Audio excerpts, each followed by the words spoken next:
Free audio post-production by Alphonic.com. Counting down. 5, 4, 3, 2, 1. The DK Effect. A real-life diary of a madman. It's time for the DK Effect. Oh, oh, oh, oh, come on. Oh, oh, oh, oh, oh, oh, oh, oh, come on. Oh, oh, oh, oh. It's time for the DK Effect. Oh, oh, oh, oh, come on. Top of the day, everyone. My name is DK. Hey, everyone. I'm popping in with a quick update. I have a very busy week ahead filled with several personal appointments. So we are going to take a 1-week break from our regular schedule to get everything handled. However, since so many of you have been asking about the early days of the podcast and my illness, more specifically, I think this is a perfect time to look back 15 weeks into the show. This week, we were kind of re-releasing an edited version of the first two shows combined into one special episode. I want to take this chance to see again together exactly why I started this journey in the first place. It's a great reminder of our mission, and I can't wait to share those roots with you again. Listen, thanks for your support and understanding, and I'll see you back here with a brand new episode next week.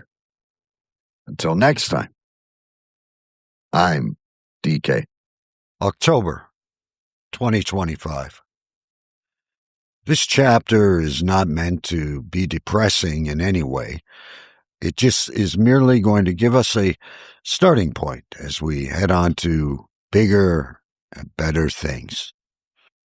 At the beginning of October 2025, I was starting to feel weak, and my legs, I could not get up. I couldn't go more than 4 feet when I could. Eventually, it got worse, and I couldn't even get off the couch and sit up or walk at all.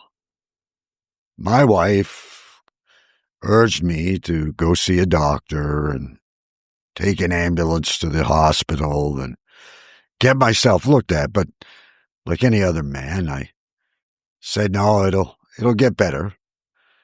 It'll go away. Thinking back on it now, I probably saw signs of it much earlier in the year when in the morning it would take me a few minutes to get my blood flowing in my legs and be able to do the stairs and the walking around. And once I got moving, I was fine. I had a hour drive to and from work, and on the drive home after a long day, I had a very hard time doing the stairs and carrying heavy things that really weren't heavy, laptops and books. But I was starting to struggle, but again, thought nothing of it.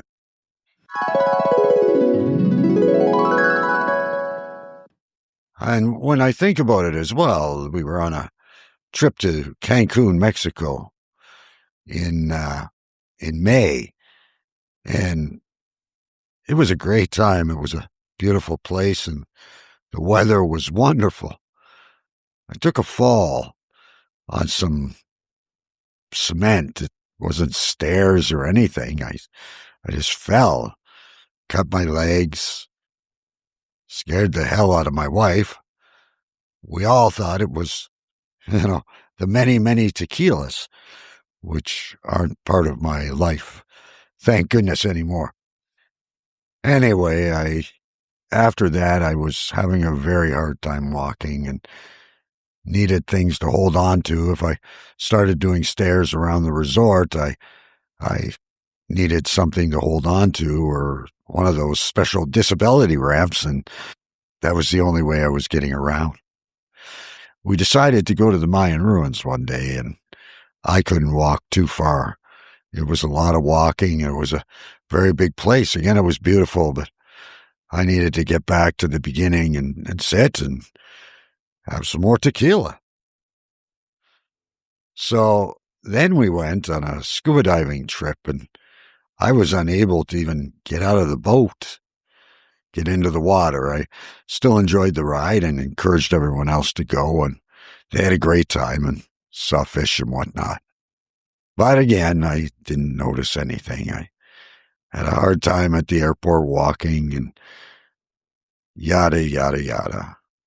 Then I seemed to kind of go away for the summer, other than the minor episodes I told you about. Back to the day I went in.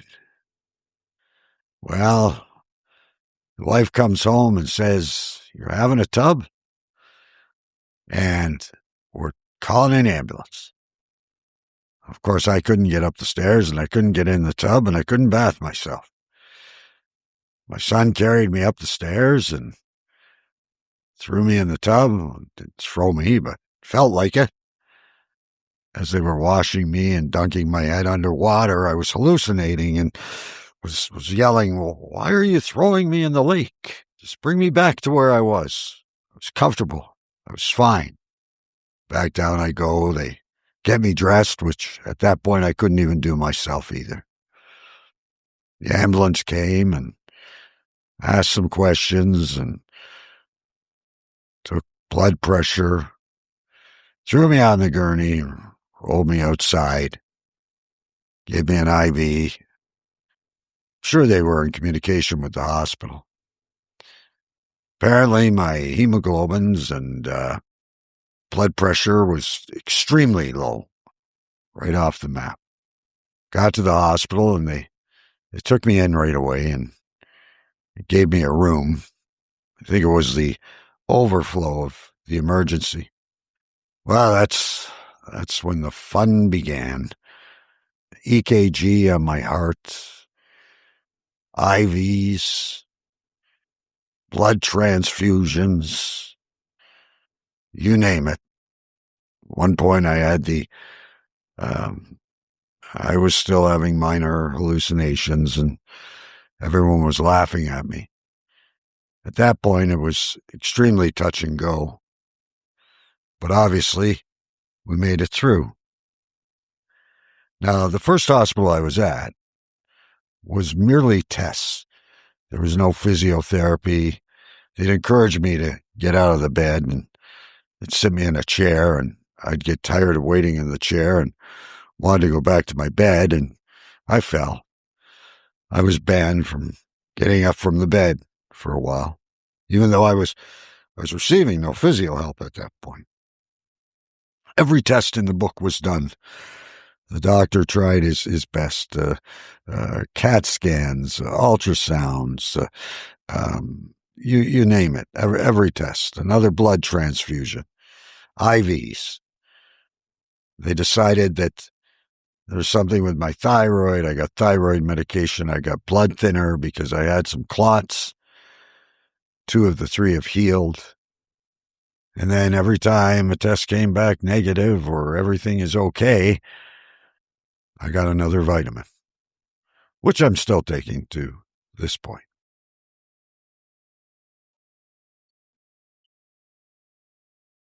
About a month in, the doctor decided that I needed to move, which I couldn't disagree with.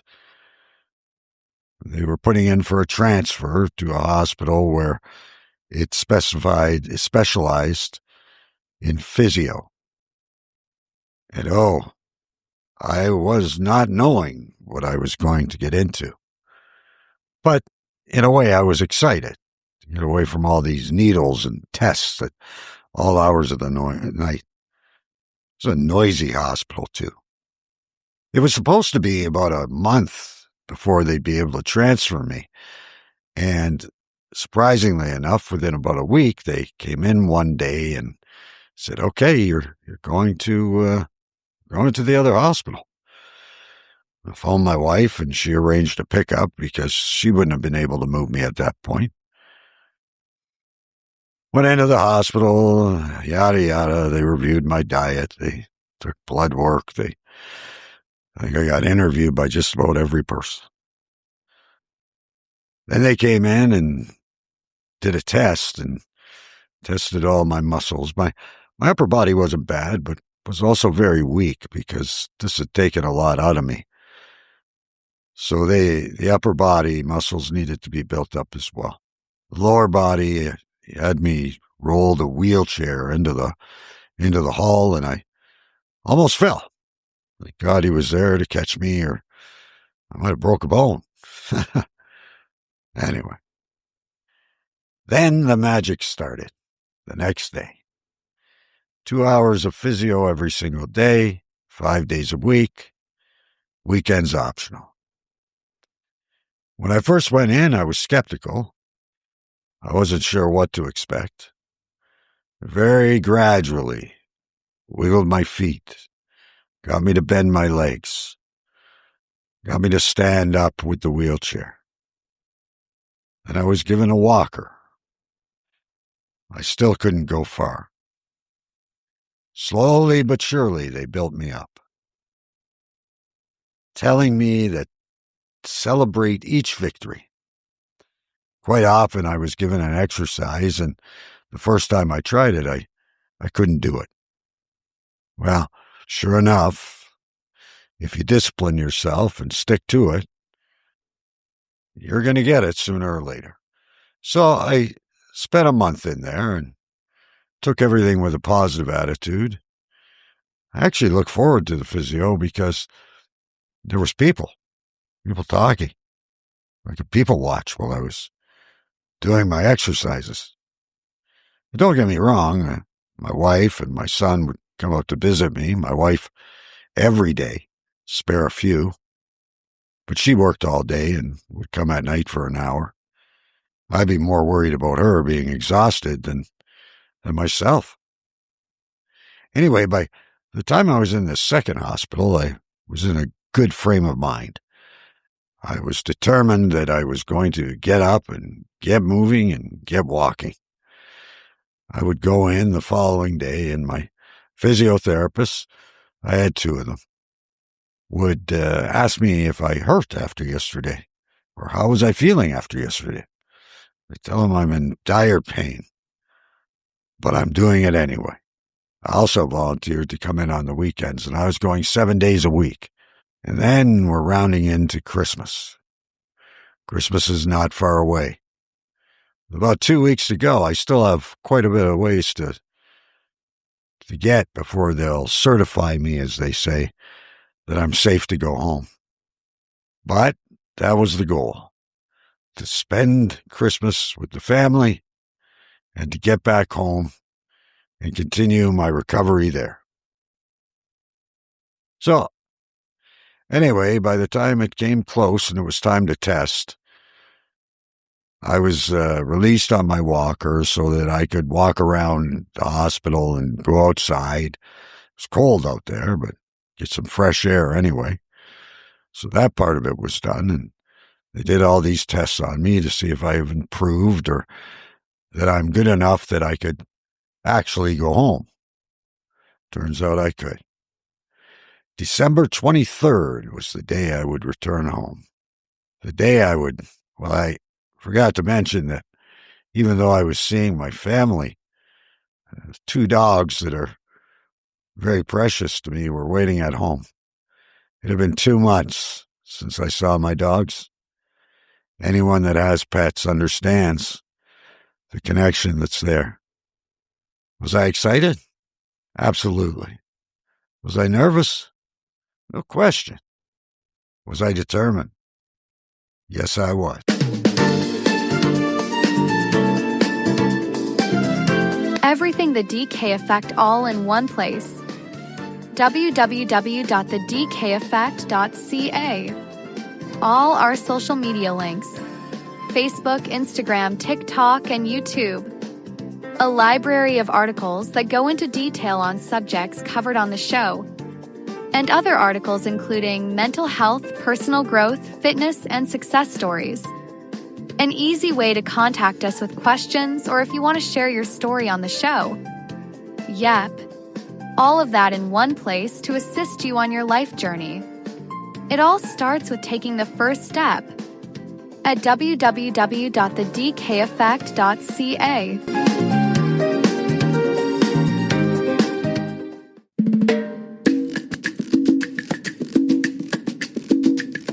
Next week, we welcome a new guest to the DK Effect. From Vancouver, Canada, meet Eric McManus. Life was never easy, from an abusive childhood to life on the streets in a gang, from losing a loved one and contemplating suicide himself. Do these things keep him down, or is there an escape to victory? Next week, in this brand new 3-part series, Eric will tell his story in his own words.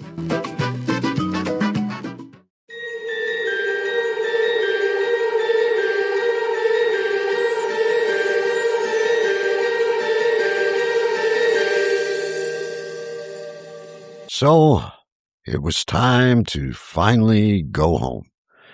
After the 2 months of struggle yet progress, I hopped in the Jeep with my wife. It was great to have fresh air, and off we went. Stopped at Shoppers, picked up my prescriptions. She had a nice little bag at home, quite a few. Majority of it vitamins, but all good for you, I guess. The true excitement was I finally got to see my dogs, Lily and Ziggy. For those of you that have dogs, you'll understand. As I told you before, I saw my wife, I saw my son, but I hadn't seen my dogs for 2 months, and on the flip side of that, they hadn't seen me. So the first thing we did is the boy ran out, put the dogs outside. I sat so the bigger dog didn't trip me. Last thing I needed was a broken hip. Remember that. They came in and we got through that part, and we were on our way to being a family again. Well, the wife, who I since have nicknamed the General, she made room all over the house. If you don't know our house, just to picture it for a second, it's lots of room, nice big yard and stuff like that, but it's very narrow. It's a 3-plex, which probably isn't a good place for a person that can't walk yet. But anyway, she cleared all the space, and nothing was in the way, and my walker fit, and I could roll into the kitchen and into the living room, and she got me a chair that rose up, so I didn't have to struggle getting out of the chair. And I got upstairs where the shower and all that was in the bedroom, and everything was clear. I could move around with the walker. And she was waiting on me hand and foot. Oh, you want me to make you some lunch? Do you want me to do this? Do you want me to do that? Which I know is, done with all good intentions, but I kind of said to her, the idea of this is that I have to do as much as possible by myself. That's important that I do that. Anyway, still on weekends when she's off. She works all week, and so does the son. So quite often, I'm alone during the day. So I got to cook. I got to make a sandwich. I got to, make my breakfast, coffee, whatever. And I do. So the funny part, the last thing before we move on is I was getting out of the chair and I was literally walking without my walker, and I would get hell for every time I attempted that. But I was progressing. I'm still able to walk around the house, do the stairs. Just when I'm outside, especially with this weather, with the ice and the snow, I'm not comfortable to walk to the car, or if we go on appointments or, out of the house for any reason whatsoever, I'm still using the walker. So we're getting there. We're not there yet. She bought a stool for the shower, which I almost fell off of when we attempted that. Next thing you know, she has this elaborate sliding seat that she has purchased, which I don't think I'm going to need for too long. But anyway, I guess I'm going to get older one day and probably need it again. But that, I wasn't allowed to climb the stairs, even though I was able to do it. But when no one was home, I wasn't allowed to climb the stairs. I wasn't allowed to shower. I had to use my walker. Finally, when they went back to work after the Christmas break, I gained a little independence. Anyway, folks, keep that short today. We're home. I have some other stuff I want to share with you right after this little story. we'll see how I get. I'll report to you. I'll keep you updated. And, so if you feel like it, give it a try. Worst that can happen is you get halfway there and you're feeling better and you're doing it for a good cause. Anyway, kids, till next time, the new story. See you again. Never, never, never look back. Keep going and don't give up. Never, never, never look back. Keep going and don't give up. Never, never, never look back. Never, never, never look back.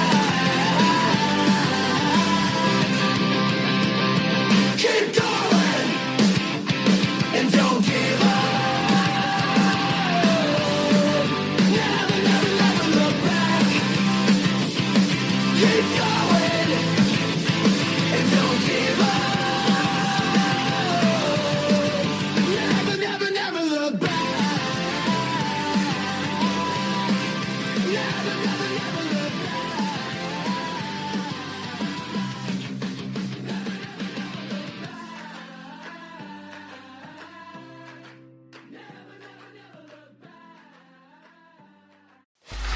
Free audio post-production by alphonic.com.